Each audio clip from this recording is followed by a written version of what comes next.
अस्सलामुअलैकुम वरहमतुल्लाहि वबरकातुहू। आज मैं आपको एक सच्चे आशिक़ रसूल सल्लल्लाहु अलैहि वसल्लम के बारे में बताऊंगी, जिन्होंने सारी ज़िंदगी तकालीफ़ बर्दाश्त की और फिर जाकर राह हक़ को पाया। वो शख्सियत हज़रत सलमान फ़ारसी रज़ियल्लाहु ताला अन्हो हैं।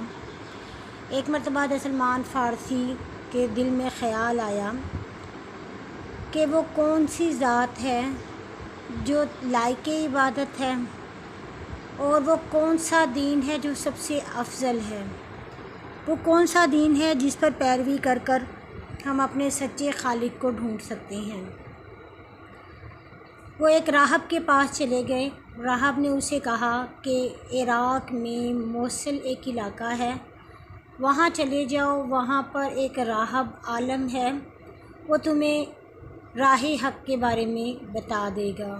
आप बड़ा सफ़र करने के बाद जब वहाँ पहुँचे तो वो राहब बहुत अच्छे दिन की तरफ चल रहा था। तो उस राहब ने कहा, वो राहब दिन में रोज़े रखता और रात को इबादत करता।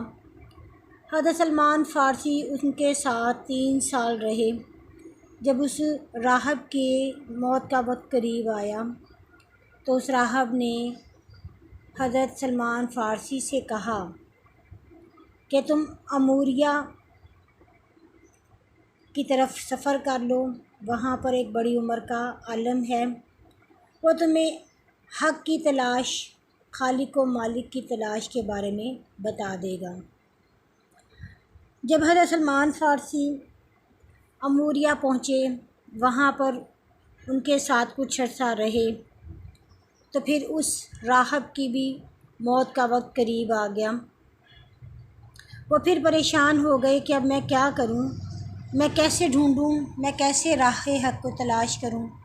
तो उस काहिन ने कहा कि तुम खजूरों की बस्ती में चले जाओ, वहाँ पर आले इब्राहीम में से एक शख्स आएगा, वो नबूवत का दावा करेगा, उसके अपने ही लोग उसे अपनी सरज़मीन से निकाल देंगे और उसको काहन और जादूगर का नाम देंगे। हज़रत सलमान फ़ारसी रज़ियल्लाहु ताला अन्हो हक़ की तलाश के लिए निकले तो एक काफ़िला सफ़र करने लगा। आप उस काफ़िले को मिले तो आपने उनसे पूछा, तो उन्होंने बताया कि हम खजूरों की बस्ती जा रहे हैं, मगर वहाँ पर एक शख्स आ गया है जो कि बहुत पक्का जादूगर है। वो सबको अपनी तरफ लगा लेता है और तिजारत के मामले में हम जा रहे हैं, मगर उसने पूरी उस शहर पर कंट्रोल कर रखा है। खजूरों की बस्ती जिसका नाम पहले यसरब था और अब मदीना पड़ा। जब हज़रत सलमान फ़ारसी को इस बात के बारे में पता चला तो उनको यकीन हो गया कि ये जिस शख्स के बारे में बता रहे हैं ये वही शख्स है जिसके बारे में मुझे राहब ने बताया। आपने काफ़िले वालों से कहा कि मुझे भी साथ ले जाओ, तो उन्होंने कहा कि ठीक है, तुम पैसे दो, तुम्हारे पास कितने पैसे हैं, क्या ज़्यादा राह है तुम्हारे पास, हम तुम्हें ले जाते हैं। इस पर हज़रत सलमान फ़ारसी ने कहा, मेरे पास तो कुछ भी नहीं है।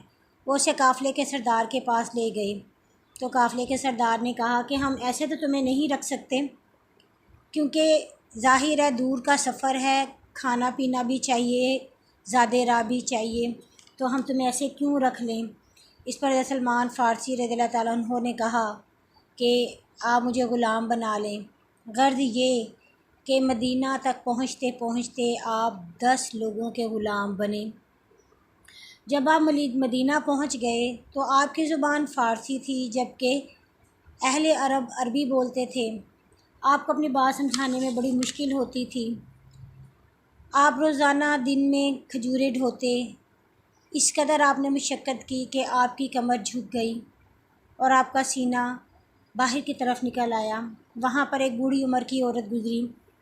हज़रत सलमान फ़ारसी ने इशारों में उस औरत को अपना मकसद समझाया तो उस औरत ने कहा कि सुबह के वक्त वो शख्स यहाँ से गुज़रता है, नमाज के बाद वो यहाँ बैठेगा तो तुम उससे देख लेना। وہ پوری رات حضرت سلمان فارسی سوچتے رہے، سوچوں میں گم رہے کہ کیا وہ شخص وہی ہوگا، اور اگر وہ وہی ہوگا تو کیا جو راہب نے نشانیاں بتائی تھی وہ پوری ہوں گی، کیا وہ سب ایسے ہی ہوگا، اور اگر ایسے ہی ہوگا تو کیا وہ مجھے اپنی غلامی میں قبول کر لیں گے۔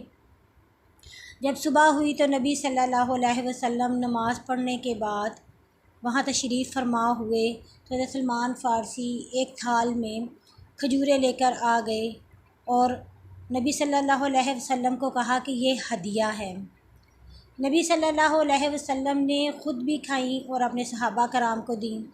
ایک نشانی پوری ہو گئی، پھر دوسری نشانی راہب نے بتائی تھی کہ وہ صدقہ قبول نہیں کریں گے۔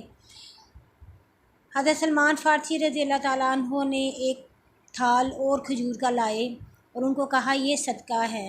نبی صلی اللہ علیہ وسلم نے وہ خود نہ کھائیں لیکن تمام صحابہ کرام میں تقسیم کر دیں۔ اب جو راہب نے تیسری نشانی بتائی تھی وہ تھی مہر نبوت، جو دونوں کندھوں کے درمیان ہے اور کبوتری کے انڈے کے جتنی ہے، اور اس پر رسول اللہ کا نام لکھا ہے، محمد رسول اللہ لکھا ہے۔ تو وہ اس کو دیکھنا چاہتے تھے تو وہ کبھی دائیں طرف ہوتے کبھی بائیں طرف ہوتے۔ نبی صلی اللہ علیہ وسلم نے اپنے جسم مبارک پر چادر لپیٹ رکھی تھی۔ حضرت محمد صلی اللہ علیہ وسلم جو کہ اپنے محبوبوں کا حال جانتے ہیں، ان کو اس چیز کا اندازہ ہو گیا۔ انہوں نے اپنے شانے سے چادر ہٹائی تو جب حضرت سلمان فارسی رضی اللہ تعالیٰ عنہ نے شان نبوت دیکھی، مہر نبوت دیکھی، تو ان کے کندھے کے ساتھ لپٹ گئے اور بہت زیادہ روئے اور پھر ان کو تمام ماجرا بتایا۔ نبی صلی اللہ علیہ وسلم اپنے عاشق کو کیسے چھوڑ سکتے تھے؟ آپ نے فرمایا کہ جاؤ اپنے آقا سے پوچھو کہ وہ تمہیں آزاد کرنے کے کیا پیسے لے گا۔ حضرت سلمان فارسی نے جب جا کر اپنے آقا سے کہا، اپنے مالک سے کہا، تو اس نے کہا کہ 100 درخت جو کھجور کے پھل دیتے ہوں وہ، اور 4 اوقیہ سونا جو کہ بہت زیادہ مقدار تھی، وہ مجھے دیں گے تو میں تمہیں آزاد کروں گا۔ حضرت سلمان فارسی رضی اللہ تعالیٰ عنہ نبی صلی اللہ علیہ وسلم کے پاس آئے اور ان کو ساری بات بتائی۔ نبی صلی اللہ علیہ وسلم نے اپنے صحابہ کرام کے ساتھ مل کر ایک باغ تیار کیا جس میں خود درخت اگاتے، اور جوں جوں آپ ان کو پانی دیتے وہ درخت تیزی سے بڑھے اور ان پر پھل لگ گیا، اور تمام مدینے میں یہ مشہور ہو گیا کہ نبی صلی اللہ علیہ وسلم اپنے ایک عاشق غلام کو آزاد کرنے کے لیے جو درخت لگا رہے ہیں، جو باغ ہے وہ سلمان فارسی کے باغ سے مشہور ہو گیا۔ جب وہ باغ تیار ہوا تو آپ نے اس کے مالک کو سونا بھی دیا اور حضرت سلمان فارسی کو آزاد کروا لیا، اور پھر حضرت سلمان فارسی نے سب سے زیادہ 250 سال عمر پائی، اور آپ نے جتنی زندگی گزاری پھر نبی صلی اللہ علیہ وسلم کی اطاعت میں گزاری۔ اللہ تعالی ہمیں بھی ایسا ہی سچا پکا عاشق رسول بننے کی توفیق دے، اور نبی صلی اللہ علیہ وسلم کے تمام عبادات پر اور تمام احکامات پر اور تمام تعلیمات پر عمل کرنے کی توفیق دے۔ آمین۔